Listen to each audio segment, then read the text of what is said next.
Thing is called Can Something Have Mass Even If I Cannot Feel It? Getting ready. Do you ever eat popcorn? Even if you do not eat it, you probably know how popcorn smells. These items all have strong odors. Oranges, gasoline, nail polish remover. Even though items can be very different in some ways, they can be similar in other ways. These items have strong odors, but those odors are very different. Today you'll read about other similarities between items like these. To help you think about comparing things, you will read about popcorn first. How can I describe how much popcorn I have? If you go to the movies and you are hungry, you might want a lot of popcorn. Another time, you might want only a little. If you want a lot of popcorn, you ask for a large, enough popcorn to fill a large container. If you want just a little, you ask for a small, enough to fill a small container.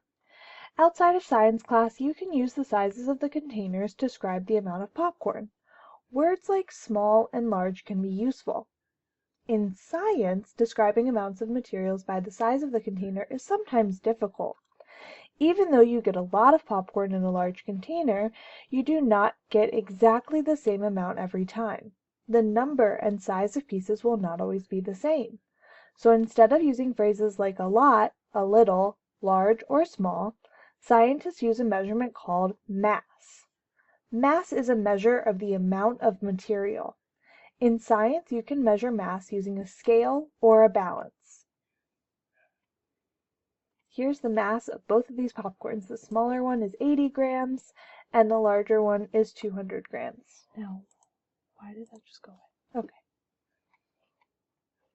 The amount of popcorn in the large container can be described as 200 grams. The amount of popcorn in the small container can be described as 80 grams. You know the amount of popcorn in each container is different because the masses are different. Determining the mass of a sample. In class, you measured mass using an amount of material that scientists would call a sample. Have you ever been in an ice cream store that allows you to taste different flavors? They use tiny spoons to give you a sample so you can decide whether you like a flavor or not. You might see your grandpa taste a sample of food he is cooking to be sure it tastes just right. A sample is not a specific amount. A sample means that you take a part of something instead of taking the whole thing. In class, you may have measured a sample of sugar, not a whole bag of sugar. Sampling is an important way that scientists and you can test materials.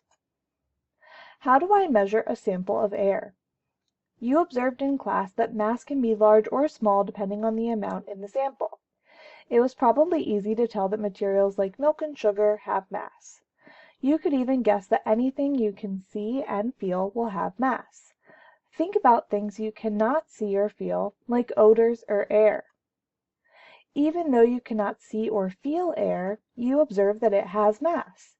You measured the mass of a ball when it was deflated, it had very little air in it. Then you measured the mass when the ball was inflated, it was full of air. Refer to the graph of what you might have observed. Because air was the only thing you were adding to the ball, and because the mass increased as you added air, then air must have mass. Some people in another class measured the mass of the ball before pumping air into it, like you did in class. They also measured the mass of the ball after pumping air into it 10, 20, 30, 40, and 50 times. Once they collected data, they put the measurements into a graph like this one. So this, of course, goes for my friends that... This is, of course, not true. This is just something that they have in the textbook from last year and years before when I did have classes in person. So here's an example of mass of a ball when pumping air into it. I'm sorry, you guys. So you can see that at 10 pumps, the mass of the ball was 390 grams. So that's the mass of the ball and the air inside of the ball.